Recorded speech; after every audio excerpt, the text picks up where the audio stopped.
స్వాతంత్రం వచ్చి సుమారు 78 సంవత్సరాలు అయితే ఉంది. స్వాతంత్రం కంటే ముందు పరిస్థితులు ప్రొద్దుటూరులో నెలకొన్నాయి. ఎందుకంటే ఒక బంగారు వ్యాపారస్తుడు తనికంటి శ్రీనివాస్ అనే ఒక ఆయన భార్యతో ప్రయాణం చేస్తూ ఉంటే పుట్టపర్తి సర్కిల్లో ఆయన భార్య నుంచి ఆయన పోలీసులు పిలుచుకొని పోవడం జరిగింది. పొద్దుటూరు పోలీసులు పోలీసులు పిలుచుకొని పోయినా కానీ మేము పలానా వాళ్ళము మఫ్టీలో వచ్చి పిలుచుకొని పోయినారు. అప్పటికి పోలీసులు అనేది తెలియదు. తర్వాత మళ్ళా ఆయన భార్య 1 టౌన్ పోలీస్ స్టేషన్ 3 టౌన్ ఇవన్నీ తిరిగిన దాని మీద ఉండాలి వస్తాడని చెప్తున్నారు. కానీ ఎక్కడ ఉన్నాడు ఏమి ఏ దాని మీద పిలిచిపోయినారు అనేది వాళ్ళకి భార్యకు కానీ వాళ్ళ ఇంట్లో వాళ్ళకి కానీ సమాచారం ఇవ్వలే. అట్లా సమాచారం ఇవ్వకుండా ఇది కొట్లాడుకునే కేసు కాదు, దొంగతనంగా దొంగిలించిన కేసు కాదు, ఏదో ఒక రకంగా బాంబులకు సంబంధించింది కానీ తుపాకులకు సంబంధించింది కానీ మారణాయుధాలకు సంబంధించింది కానీ ఏదో నక్సలైట్లకు సంబంధించింది కానీ లేదా మన మిలిటెంట్కు సంబంధించిన విషయం అయితే కాదు. వెంకటస్వామికి ఇచ్చిన డబ్బులన్నీ శ్రీనివాస్ దగ్గర నుంచి రాబట్టాలనే ఉద్దేశంతో వీళ్ళందరూ పోలీసులు ఈ చర్యలకు పాల్పడడం జరిగింది. అసలు పోలీసులకు డబ్బులు వసూలు చేసే పరిస్థితి కాదు. సివిల్ మ్యాటర్లో వాళ్ళు జోక్యం చేసుకోవడం అనేది చాలా చట్టవిరుద్ధం.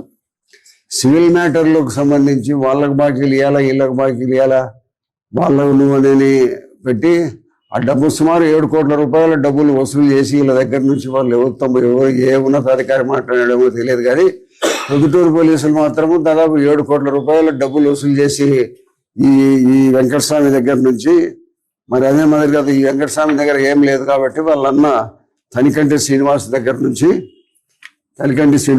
నుంచి ఇప్పించి ఇవ్వాలని దాంట్లో భాగంగానే వాళ్ళు మొన్న రాత్రి పిలుచుకొని పోయినారు. నిన్నంతా ఎక్కడ ఉండారనే సమాచారం లేదు. తర్వాత మళ్ళా వాళ్ళు సాయంత్రం ఉదయం నుంచి ఇప్పుడు వస్తాడులే అని చెప్తా ఉంటే ఆయన భార్య వాళ్ళ బంధువులందరూ వాళ్ళ మాట ఇంటా రావడం జరిగింది. కాబట్టి చివరికి వాళ్ళు రాకుండా ఉంటే మళ్ళీ నా దగ్గరికి వచ్చినారు. నా దగ్గరికి వస్తే నేను 1 టౌన్ సిఐ గారికి ఫోన్ చేసి ఎక్కడున్నాడయా ఆయన ఈ శ్రీనివాస్ అని చెప్తే మా దగ్గర ఉన్నాడు సార్, మేము మాట్లాడిస్తాంలే అని చెప్పి ఒక 3/4 గంటల తర్వాత ఆయన భార్యతో మాట్లాడించడం జరిగింది. ఆ షాపు ఆయన ఒక బంగారం గడి షాపు ఉంది, ఆ షాపు కూడా వాకిలు వేసినారు. కానీ పోలీసులు డబ్బు వసూలు చేసే వృత్తి పోలీసులది కాదు. మరి ఈ ప్రొద్దుటూరు పట్టణంలో ఎక్కడా ఈ 78 సంవత్సరాల్లో ఎక్కడా లేని పరిస్థితి ప్రొద్దుటూరు కల్పించి వీళ్ళు డబ్బులు వసూలు చేస్తే ఉంటే డెమోక్రసీలో ప్రజాస్వామ్యంలో మేము ఉండామా లేదా? ప్రొద్దుటూరు ఎక్కడుంది? ప్రొద్దుటూరులో పరిస్థితి ఈ మాదిరిగా పొద్దుటూరులో బంగారు వ్యాపారస్తులు కొంచెం వందల షాపులు ఉన్నారు పొద్దుటూరులో. వీళ్ళందరి పరిస్థితి ఏమి? రేపు ఇంకొక బాధ్యతరుడు ఎవడన్నా ఉంటాడు, ఇంకొకడికి అప్పు బాకి ఉంటాడు, ఇంకొకటి ఎగ్గొట్టింటాడు. వీళ్ళందరి పరిస్థితి ఏమి మీరు రాబట్టిస్తారా? ఇది ఉన్నతాధికారుల దృష్టికి కూడా తీసుకొని పోవడం జరుగుతుంది. మరి ఇటువంటి దారుణమైన విషయాలు ఈ మధ్యకాలంలో ఎక్కడ పొద్దుటూరులో జరగలే. ఎవరిచ్చినారు మీకు అధికారము? ఏ అధికారి చెప్తే కనుక ఇట్లా చేయమని చెప్పినాడు మీ అధికారి ఎవరన్నా? ఇప్పటికైనా మళ్ళీ పోలీస్ స్టేషన్లో తీసుకొని పోయి పెట్టిన రాత్రి ఇంటికి పంపించి మళ్ళీ పోలీస్ స్టేషన్లో రేపు కోర్టుకు పెట్టండి. తమ్ముని కానీ అతన్ని కానీ కోర్టుకు పెట్టండి. కోర్టుకు పెట్టి కోర్టుని దాదాపు 48 గంటలు గడిచిపోతా ఉంది. 48 గంటలు దాటిపోయిన తర్వాత కూడా కోర్టుకు పెట్టకుండా మీరు పోలీస్ స్టేషన్లో పెట్టుకుంటారా? ఎవరిచ్చినారు అధికారం? డిఎస్పీ మేడం ఉంది పొద్దుటూరులో, ఆయమ్మ అధికారి.